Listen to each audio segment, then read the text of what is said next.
میم کے اوپر شد آ جائے تو غنہ کرنا۔ یہ شد کے 3 مطلب ہوتے ہیں، اب تینوں مطلب نوٹ کر لیں۔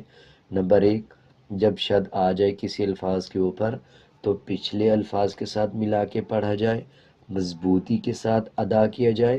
اسی طرح اگر نون اور میم کے اوپر شد آ جائے تب غنہ کیا جائے، اور غنے کی آواز کو ناک سے نکالا جاتا ہے۔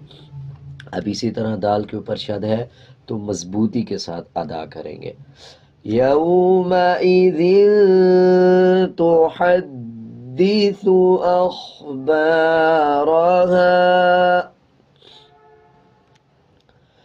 بأن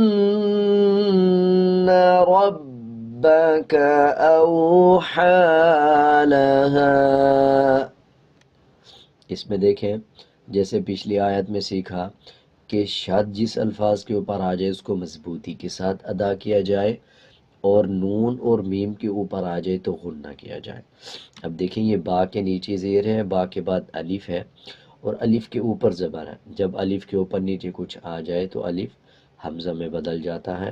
اس کو یوں پڑھا جائے گا بی ان، اور ہجے کریں گے تو با زیر بی، حمزہ نون زبر ان پڑھیں گے۔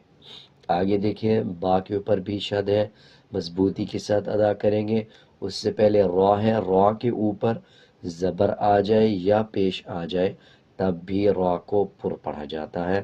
بِأَنَّ رَبَّكَ أَوْحَى لَهَا۔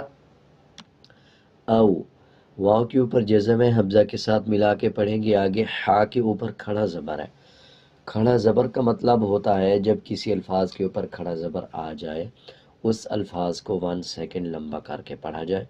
آگے دیکھیں یہ یا ہے، یا خالی ہے، اس کو نہیں پڑھنا، صرف ہا کو ہی پڑھنا ہے، اور اس کے ہجے بھی اسی طرح ہوں گے، ہا کھڑا زبر ہا پڑھا جائے گا، یا نہیں پڑھا جائے گا۔ امید ہے آپ کو اچھی طرح سمجھ آ گیا ہوگا۔ بِأَنَّ رَبَّكَ أَوْحَى لَهَا يَوْمَئِذٍ يَصْدُرُ النَّاسُ أَشْتَاتًا۔ یومئذ یصدر الناس، یا کے بعد واو ہے، واو کے اوپر جزم ہے۔ جزم کا مطلب کہ پچھلے الفاظ کے ساتھ ملا کے پڑھنا۔ اس طرح آگے دیکھیں ذال کے نیچے 2 زیر ہیں اور اس کے بعد یا کے اوپر شد ہے۔ جیسے پچھلے آیات میں سیکھا کہ شد کا مطلب